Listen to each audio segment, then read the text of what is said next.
Last week, I opened by, of course, referring to the examples and principles that apply to this trial. Apply to this effort, a solemn one, by you as peers and citizens of County Ellis. And that's because these principles are what I asked you to have live in your minds as you took in this case, to assess the burdens, the proof, not the argument, the responsibilities on the government, so that you know you got it right.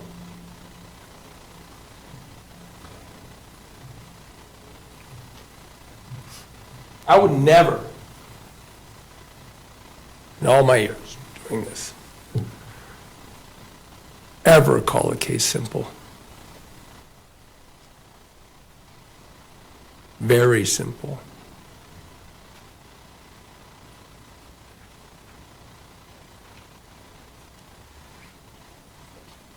In fact, with respect to the lawyers for the government here, they're really intelligent. They're really good at arguing. They're really good at piecing together what they were brought to argue. And unfortunately, the less investigation that's done, the easier it is for them.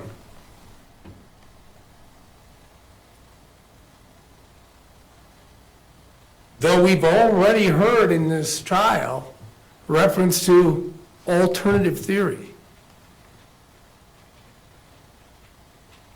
Respectfully, and I do mean it with respect, I submit that it's not the job to fill up the box till they got you to make it think it happened. If you think this happened, you have to acquit. That's what these principles say.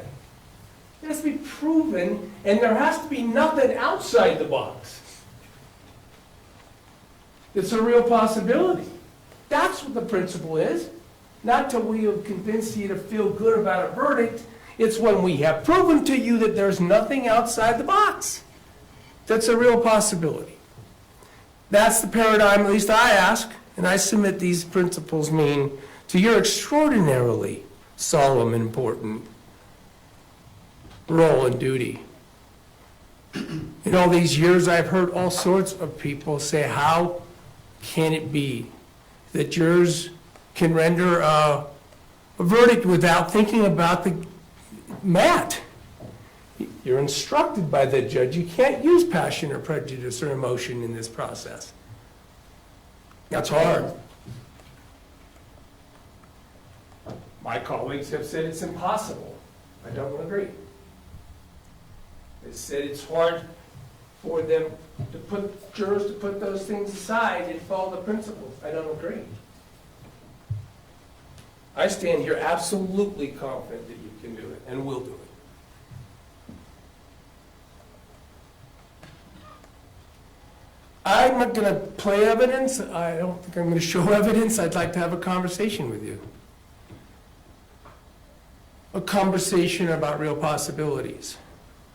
A conversation about evidence and proof versus what wasn't done. Issues about what this happened in this trial compared to what those principles that you have to make your decision based on means. I said at the start, and this is the case, you've got the instructions there, I'm not going to read any of them. You got them. This issue in this case is about what Kevin knew. What Kevin thought. What Kevin did in terms of those thoughts. What are the real possibilities in relation to all of that? Right? Because the proof beyond a reasonable doubt has to be that he knew and he agreed. There can't be any real possibility outside that box. And the proof beyond a reasonable doubt has to be that he did not have a reasonable fear at the time he fired, not, as Mr. Bertram said, after he fired, or what the real possibility is of what he realized what his mother had done.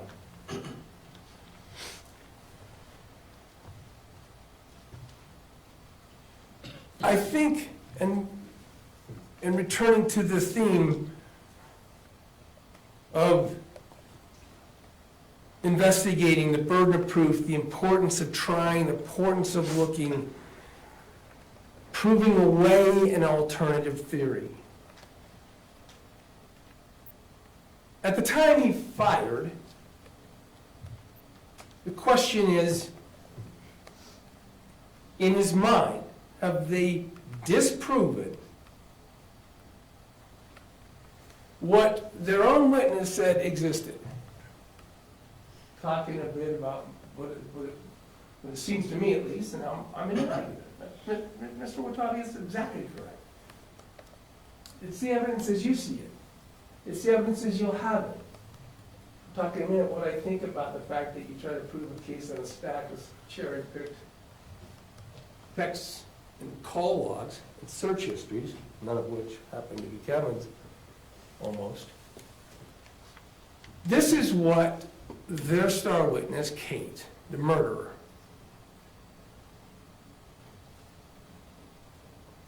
said she admitted the atmosphere she had created in her family was. Her family includes Kevin. Not just on everything she typed, they had conversations, got a call log. Wonder what was said in the 30-minute call. I'll address it in a minute, but I have an idea about what you might do if you're sworn as a peace officer. And I mean no disrespect to Mr. Detective Nordine. No personal disrespect. It's not about him personally. This is about the law. This is about constitutional principles. And by the way, the government can ask him to do more at any minute. Or maybe their hired gun, they could ask to do something, since they're not involving him with Detective Nordine. But please don't interpret my criticisms of the responsibilities of burden of proof to be personal criticism of Detective Nordine, who's wrapped in, I guess, when they want and left out when they talk to their expert. But what you could do if you want to know what a call meant or a text meant, etc., you could do something. You could ask. You want to know what was meant by these texts? You ask them. Ask people, sir. Now, you can't ask everybody. Certainly, you can't ask Kate and Tracy after 3.5 months and they're arrested after that time. You're probably not going to get answers about their texts, but those have people on the other side. But Kate, their witness, who it was well established, cannot be on that stand with her plea deal of 10 years for what she did. Unless they agree she told them the truth and all the truth and nothing but the truth and everything leading up to this trial. You saw that. That is their precondition. You have to talk to us. You have to interview with us. You have to write letters to the judge. And all that has to be true or you don't get your deal. And she said, yeah, I'm the mechanic. I am the means by which I got my husband killed. And I told you it would be just chilling how she did it, and I submit it was. With absolute no evidence suggesting and plenty inferences to be made that Kevin had no idea she was making those calls, no idea she was sending those grotesque texts, and no idea of her luring plan. There is nothing. As a matter of fact, she says he didn't know. Matter of fact, she says he wasn't around. The witness, they said, had to be believed in order to get her deal. And that atmosphere was, he raped me, I was a victim of domestic abuse. I was terrified. The minute I left California, I was terrified. He has guns. The word kidnapping was thrown around. As a matter of fact, purposely texted to Kevin about kidnappings. The words. This is the milieu. This is the atmosphere that Kate admitted she built in her family. And Kate admitted it was done to make everybody on edge. And Kate admitted that she then did the opposite of it, lured him in with no one knowing, and got him killed. And it's clear that atmosphere doesn't need to only come from Kate. I mean, the idea that pieces of your text messaging about all this from sisters from a family that Kate said it has to be believed to get her deal. They had nothing to do. Of course they had nothing to do with it. Of course they wouldn't do it. Of course these people wouldn't be part of my plan. Of course they didn't. I guess we'll talk about it in a minute, but you saw it. Certainly the state wants to scare those sisters and make them think that they're in trouble. Even today. Want to talk about imperfect self-defense real quick, because you heard the jury instructions, and I want to make it clear that if Kevin was wrong, and that's the interesting thing about the knife, right? We didn't need the experts to concede it. I conceded it. Not because of shots in the arm, not because of them being wrong about whether he's left-handed. Because there's no way poor Matt came in there with a knife. Because there's no way, based on what Kate was doing to him, with the mastermind mom, that he would think he needed a knife.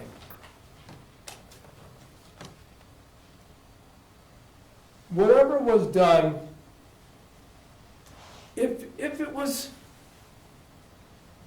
Kevin wasn't informed, if Kevin was used in this by the mastermind mechanic or architect and the mechanic Kate, as Kate says was happening, and it turns out there wasn't a knife, there wasn't a gun. He was wrong when he believed whatever happened. Talk about the timeline in a second, but there is no version of this timeline where there's not at least 30, 60, or maybe even 90 seconds of happenings in that house. And two experts have agreed you can't tell from the crime scene up where everybody moved and how much they moved. And then I just heard the prosecutor say what Tracy would say you can believe. If it had been the truth, she would have said it. So we know that, I guess the state believes it was the truth, when Tracy described to the neighbor Laney, that none of us knew was coming out until this trial, that Matt came in, moved around, came to the right, Kevin went to somewhere she didn't see, and then she saw the shots. Sounds like the state's position, you should believe that part of Tracy's statements to the Mrs. Laney. If Kevin is wrong, and you find that beyond a reasonable doubt, and that he didn't have the belief there was imminent threat to others or himself when he fired the weapon, because he wasn't in fact at risk and no one else was in fact. I submit that they have not disproven that. But it's important to know that imperfect self-defense is still a crime. If you find that, he's guilty of a crime.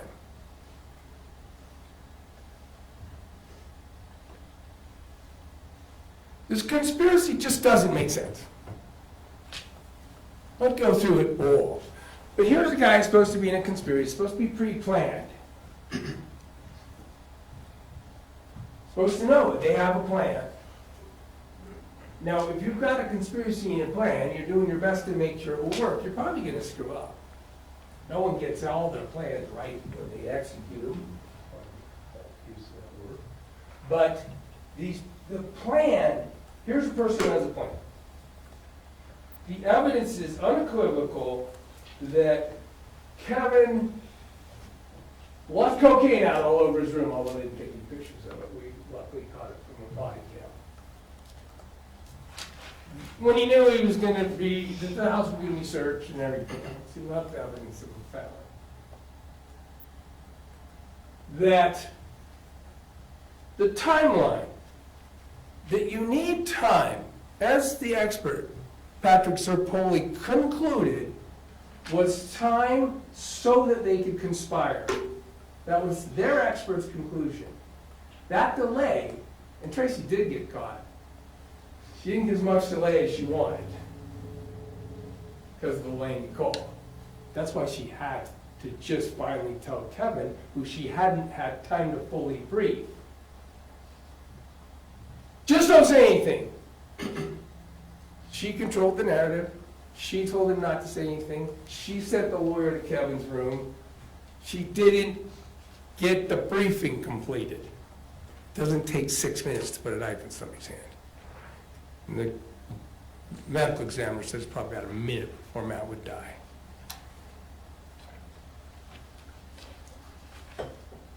Maybe a little longer, but right around there. The reality is that you don't need any time. You want to make it look for reals. You have the plan, you do the deed, you call the 911 so you don't look suspicious. And you certainly don't leave the blanket up anymore. Not that you put on the couch. You certainly don't do the things that are going to look like it might be a crime. Kevin certainly doesn't leave cocaine all over. He doesn't come down.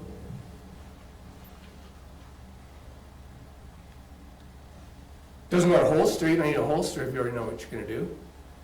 We had an officer agree you have a holster to have a gun in case you need it.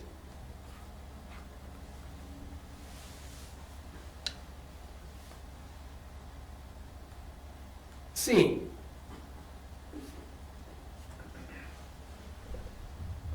We have like two experts, there's Ann, Mr. Bertram, who have to concede you do take the scene, take everything we know and try to use as evidence in courts of law to meet the burden of proof, to try to get the evidence out of it. And what we don't know, both of them, don't really know exactly what the bodies did in there between Matt coming in and being shot. We can't tell from the scene. There's time, there could be body movement, the two people could move about, they could meet for the first time at the corner of that hallway with Kevin in front of the fireplace, which does appear to be the unanimous conclusion of people who tried to look at the scene.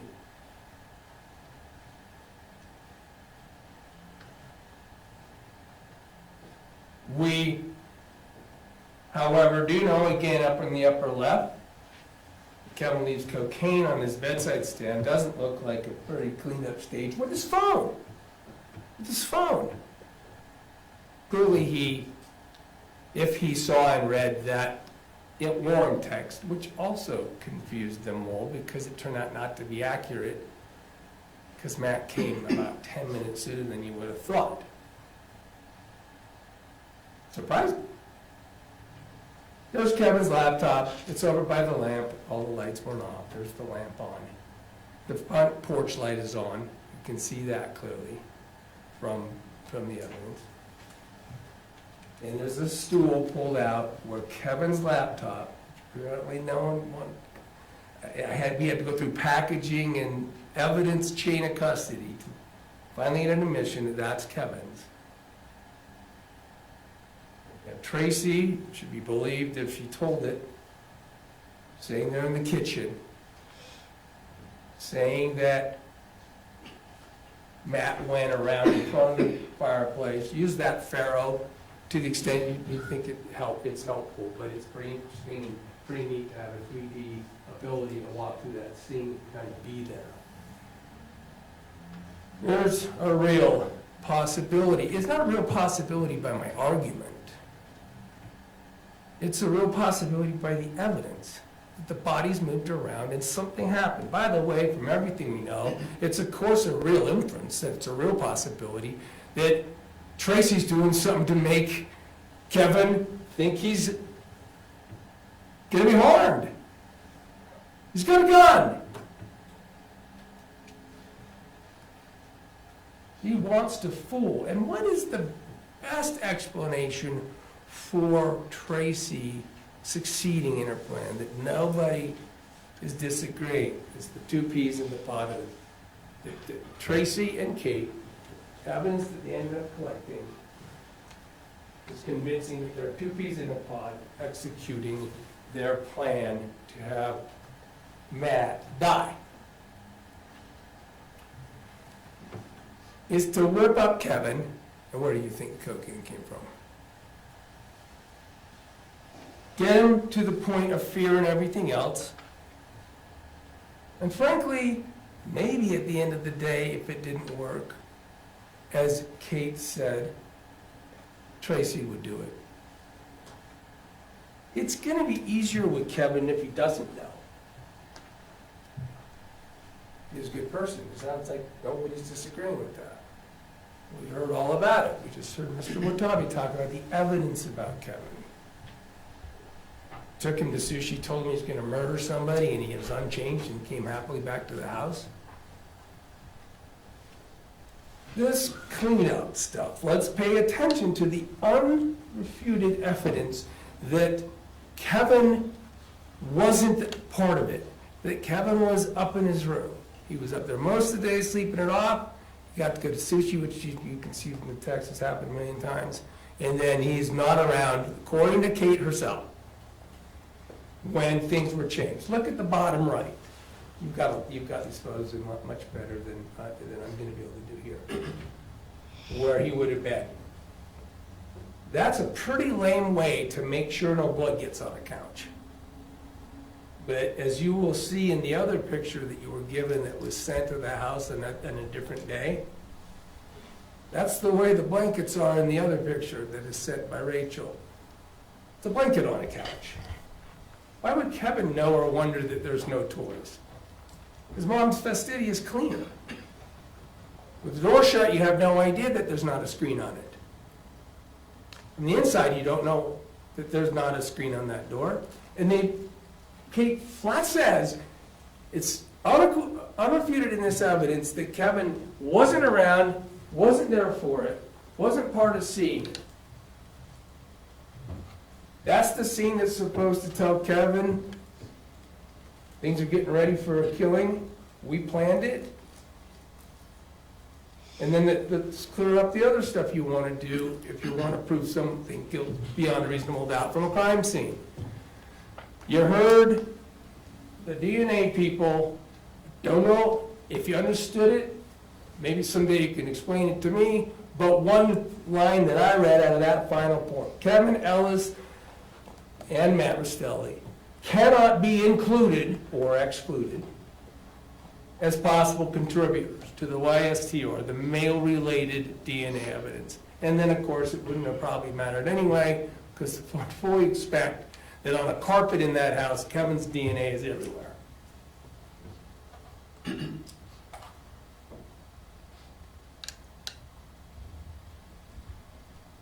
By the crime scene, however, it seems like all experts and police agree that Kevin's by that fireplace, seeing that's his perspective. There's a hole in that door. No shots get fired when Matt is anywhere towards the front door from the door that has a hole in it, right? Because you can't make a bullet go in a circle. He's there, no shots are fired until that shot at least, because he can't make that hole from an angle closer to the front door. That's where Kevin is under the evidence, let alone a real possibility.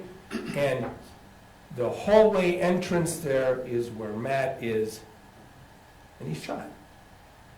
And now we also know from the forensics and the evidence at the scene in the front, they are facing each other. Kevin's shoes. They are facing each other. He has been whipped up to believe, by reference to guns, by reference to violence, by reference to agitation, the atmosphere of fear that Kate admits she built is face-to-face with the person. And it's a real possibility more things were built into this by Tracy to make sure it happened.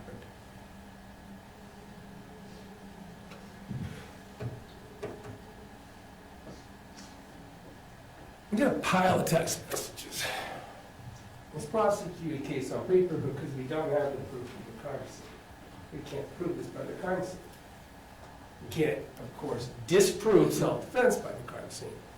We can't do it with DNA. We can't do it with injuries to Matt.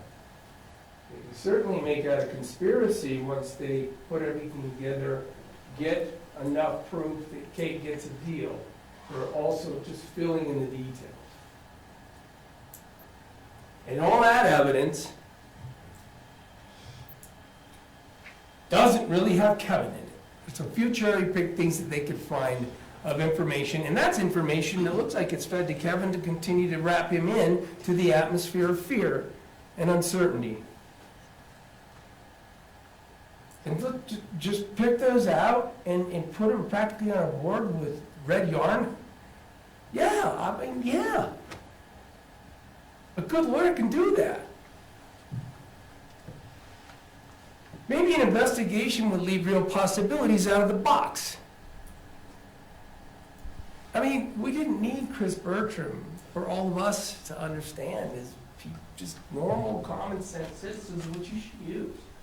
Common sense. That's why, that's an integral and a critically important part of a jury system, right? Take your experiences that you all have, and you're all different, purposefully, so that you can have more experiences that are different, that you use to consider real possibilities. Real possibilities that even if they make you feel uncomfortable, I have to admit they're real possibilities because of the evidence or lack of evidence. You want to know whether you can tie Kevin in. You can't do it with the scene for what applies here, so can't do it with the timeline. There's plenty of time, whether you buy the state's timeline as strict as they want it to be. From the evidence, you can look at it. There's, as Detective Nordine admitted, even after investigation of the timeline, I think the evidence was it could be 30 to 60 seconds different from even Kruger's security camera. So you could go do witness interviews. You want to know what Tara Lynn means by a text? How Tara Lynn was made to feel? What Tara Lynn's heard and said on telephone calls? You don't know anything from a call log. You can pick it and compare it to some text and conjecture. Hey, she's calling right around the time this search was happening. She's calling around. The other thing you could do is ask her. They don't ever, ever try to talk to Tara Lynn. The person who picked Kate up from California, the person who was concerned enough that she thought there should be an air tag in there. The person who did all this discussion. Plus, she's the mover. You saw, she's the one they asked. She's like the chat GPT. They asked her to do the text that we're going to get sent to Matt. Is it because it might not follow your theory that is so very simple? That you've already reached and has already been charged? Go to the scene. Return to the scene. The scene didn't tell you anything on its face. Like you said, walk Tracy through it. She's out. Walk Kate through it some more. Sure, she says she's upstairs the whole time. Okay. Talk to her about that. Talk to her more. You got this evidence they want you to believe. Okay. I heard Kevin's voice say something about, be careful, he may still be moving. And yet, you can see from the interviews and stuff, she then says in her letter to the court for sentencing, and then I heard the doorbell ring. Well, the prosecutors go back out there and talk to her in December because I thought you didn't hear the doorbell ring. I heard a commotion, she claims to the police. Up here now, she doesn't hear a commotion, but we're supposed to believe that little part because they're trying to put Kevin in that planning of the knife. Do surveillance. You got two people that you're learning are killers. 3.5 months you could look around. You could try to find out about their lives. Is there ever a time you've ever heard somebody keep a secret for 3.5 months? I'll tell you who can't. Kate, she talks about the case on Discord while she's smoking pot. Do surveillance. Try to get evidence. Be interesting. Find out if she ever told somebody, for instance, I hope I don't get caught and have to be asked about my brother to get a deal. I get it. Oh, review these new phones. Now you have phones where they have conversed from for 3.5 months. Kate too, and mom's work phone, I think it's called. I don't know if we even have any of that. The government didn't give you that information. Why? Because it's radio silent? I don't know, because I asked Detective Nordine, and he admitted he hadn't really looked at it very much. And the prosecutor made clear why he hasn't done these things. He's busy. I don't think that that matches up too well with those principles.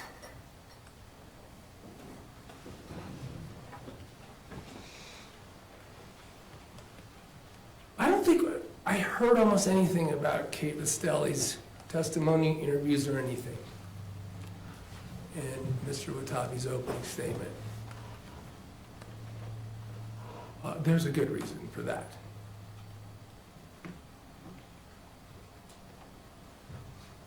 There's a good reason because they gave her this sweetheart deal.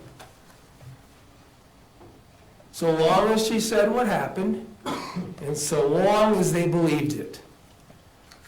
She got the deal. We don't have to be experts in logic to argue that that means the government's position is you should take it. First thing she ever says, it's an actual exhibit. I never discussed anything with Kevin, and my mom kept us apart.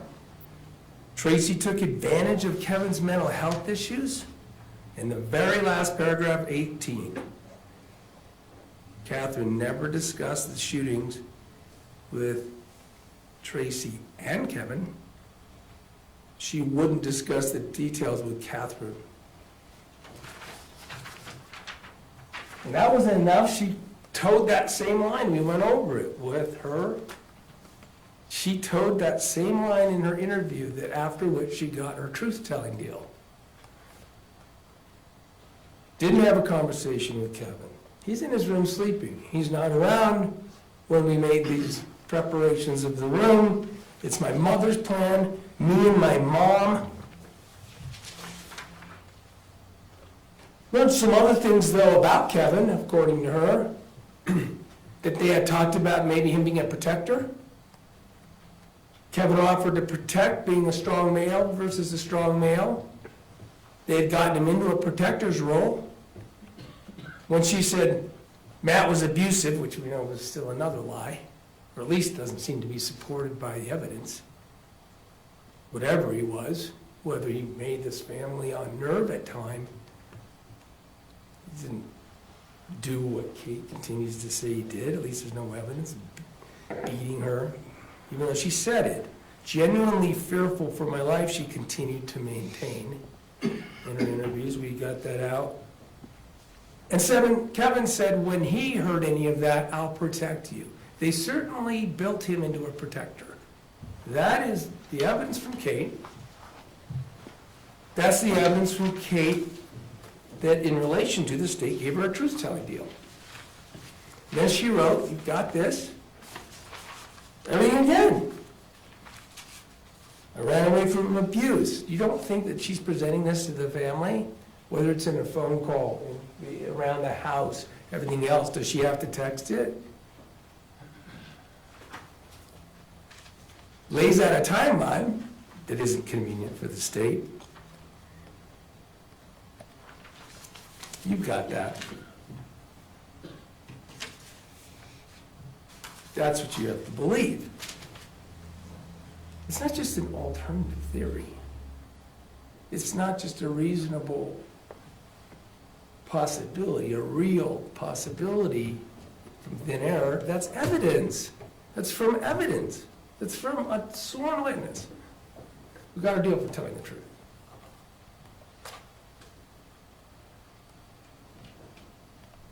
And she said it over and over. Over and over and over. I won't belabor it because that's what I just did. I warned you at the start of this trial that I am not a good PowerPointer. And I want to have a discussion with you, not work it off PowerPoint. Do you want to know for real from these people whether they, despite how they might talk in their text messages that you never went and asked them about? What did you mean by this? Why'd you say LMAO? Doesn't seem to be a very funny subject. It has to do with just the way we go off steam. I don't know. Go find out what these text messages mean by the texters. Go find out about the family. Go find out about Kevin. Go find out about the mother. Unfortunately, you learned right here at this trial that these poor people didn't know what has now been proven, and they agree with it, is that Tracy lived a completely double life. That's how successfully manipulative she is. She's a sex worker, criminal record, doing things that she kept from her family, and then she was the mom side. And when you have someone you could go interview, you could ask to testify like Rachel did. You ask her to put her hand up and swear an oath and get information from her. You don't ever go there and do those questions to her and present her the materials and try to understand them in a context she can give you. Do you think this is a person who's hiding something? A criminal? You wait till she's on the stand before a jury and you ambush her with them. Once you've done that, what do you think the likelihood that Carol Ann down there in the lower right of the grilling picture with Tim, Kevin, and Jacob, what do you think the likelihood that that person's ever going to take the risk of getting on the stand and telling her truth? It's a strategy to avoid getting evidence to the jury, not to get evidence to the jury. But she did testify. Carol did testify. Thankfully, before all that happened, before the government did that, they introduced text messages. And in those text messages includes Carol Ann texting, "That day was Matt on the way." I meant to get him. I meant to read him a little bit.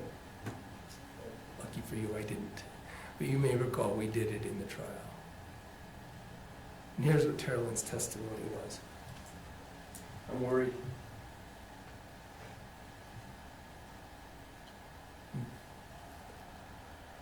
I want peace.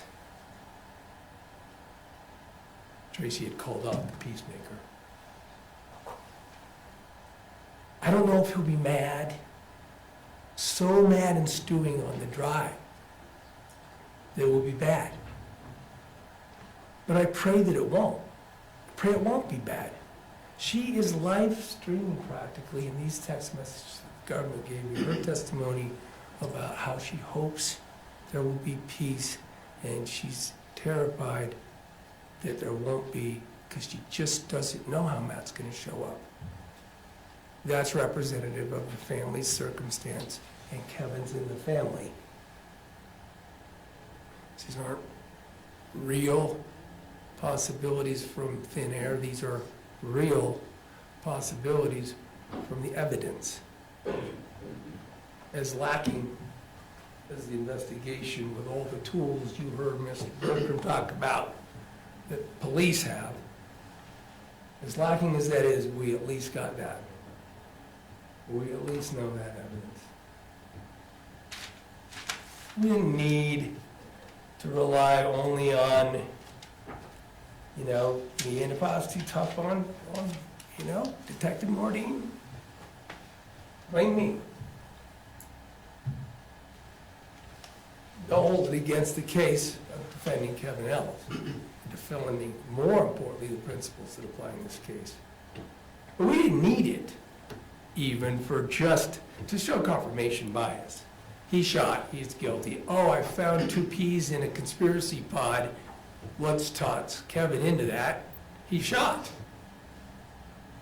It's very simple for a according to the prosecutor. Yeah, you even hire an expert you don't even introduce to your case agent who gets on a stand, is caught flatly blowing it with regard to crime scene investigation, and thanks to the return of the follow-up questions from the prosecutor, we learned I still wouldn't have changed my mind. The mind is made up. I know what you hired me to say. He shot, therefore he conspired. The blood on the wall shows that it was staged. Or should an honest investigation be something you demand and it show respect for you as jurors? The whole system, and you're putting in this position. An honest investigation. Scorch the earth. Surveil. Do something as basic as interview. Talk to Tara Lynn. Talk more to Rachel, who has been willing to talk and testify. Talk to Tim. You heard Tim. Yeah, I was surprised. Nobody ever wanted to hear anything from me until a couple of weeks before when we put Tim on the witness list, and so they just popped in and stole him and put him on in their own case. That's what Tim told you. Week before is when they talked to Tim. Go back to Tracy. I mean, it's crazy. Can you imagine what the police could have done with Tracy Grist? With Kate in 3.5 months of them thinking they'd gotten away with it? I don't know. Are you afraid that that investigation may present real possibilities that you can't prove what the rules and the constitutional principles require you to prove? I hope not. There'll be a real possibility that Kevin didn't know, that he confronted in those circumstances that he did have a reason, because he had been put there, according to the evidence, as a protector. Who's Kevin? Protector. I mean, they don't know or care after that. You don't go talk to anybody about Kevin, they don't learn about it. But we do know a happenstance that his whole life is built around billiards. He's going to the Nationals in 2 weeks or so, but he goes to sushi and agrees to be a murderer, right? Let me get this murder stuff out of the way. It doesn't make any sense at all. The more you investigate and learn about Kevin, it's going to make less sense, so just don't. I'll protect you. That's in evidence. That's my role. That's in evidence. I basically otherwise play pool and I get takeout with my mom. Go through the text if you want. I love and trust my family. That's tragic. So did his sisters. And look what was it Rachel said, we're processing this the best we can. This is his contact in their phone. If you see it, the contact in their phones is Kevin from heaven. Tracy was right. So was Kate. Kevin is easy to manipulate. Sad sack. You can make him feel bad about himself. You can use that as is described by Kate. They can do something to set him up to do it. Is that a real possibility? Of course it is. That's the evidence.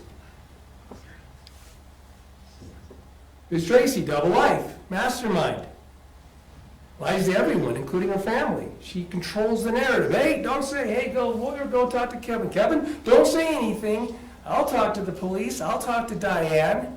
You heard Diane talk about that. Tracy's whispering in Kate's ear, even when they're talking to poor Diane. She's the architect. State agrees with that now. Who's Kate Restelli? Pothead, hedonist, liar, drama queen on Discord. Apparently convincing enough to get guys there to puff up and say they'll go take care of Matt. But still, they make her their star witness. She got a deal. And then even then,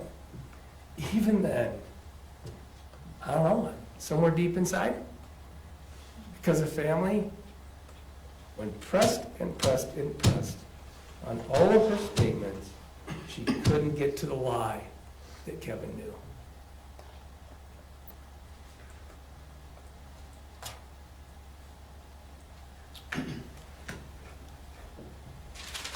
As a lawyer, I'm gonna think later what I missed. I'm gonna get told probably by some colleagues. It's not about me, it's not about this, it's an argument. But, oh, that's right, I did have these notes. I wanted to just stop there because you paid close attention. You knew your job was to look for any real possibility that the state hasn't met these incredible burdens.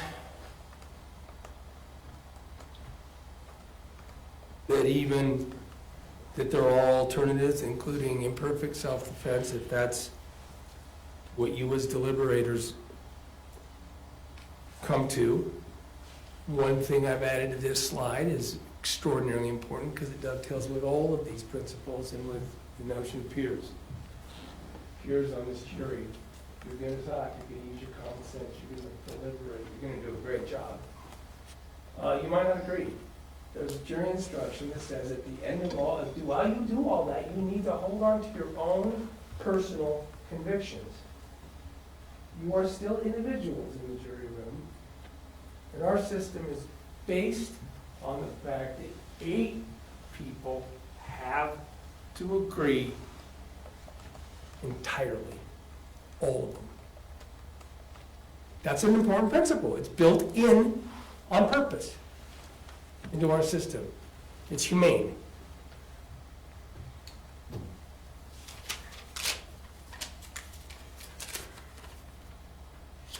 Went through this trial and you know, there's the state's theory, and then they focus on pieces of evidence that would support it. They want to say are enough to fill the box, and then there's this evidence that doesn't make sense.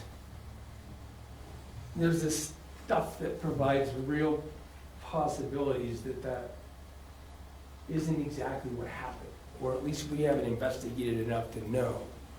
And we don't need it, or a counter, or why didn't you talk to Terrell then? Well, I don't know, I would have tipped her off sometime in the last 18 months. And excuses. And when I was a kid, there was this Aesop fable. And it was about, and it's lived a little bit in my legal career.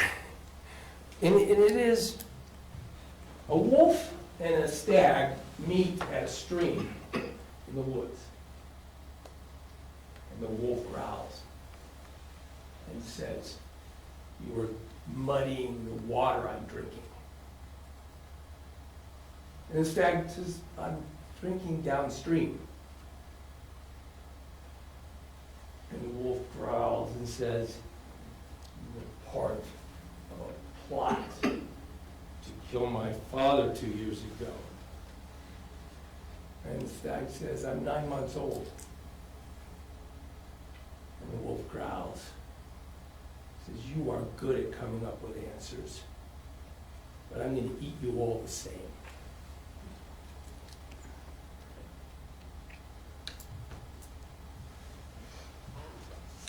what the state's asking you to do.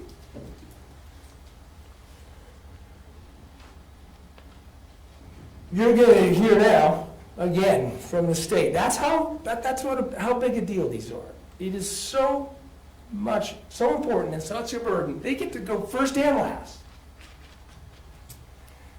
I would sell my house to get to be able to do that. But while they go second and last, I'm just going to ask you, in fairness, when you hear the points made by, I think it's going to be Mr. Pomeroy, think to yourself, what would Williams say? What would Ramos say? What would the defense say? What does the evidence say? What would it, if I got a chance to get back up here and talk again after the prosecutor, please just think of that, in fairness. I also want to say that throughout the trial,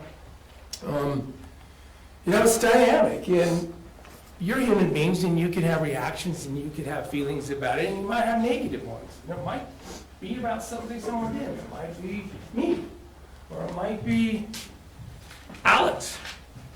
Positive won't be about Marissa. Hold those against us. If you have any, hold them against us.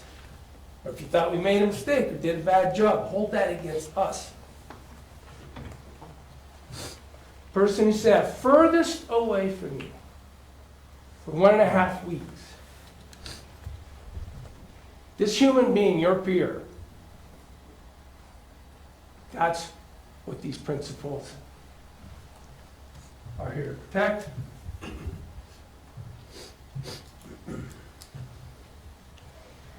I've made my ask of you. Thank you. Thank you, Mr. Brooks. Mr. Pomeroy on the bottom. Yes, Your Honor, we need to connect. All right, we'll call the state here while you connect.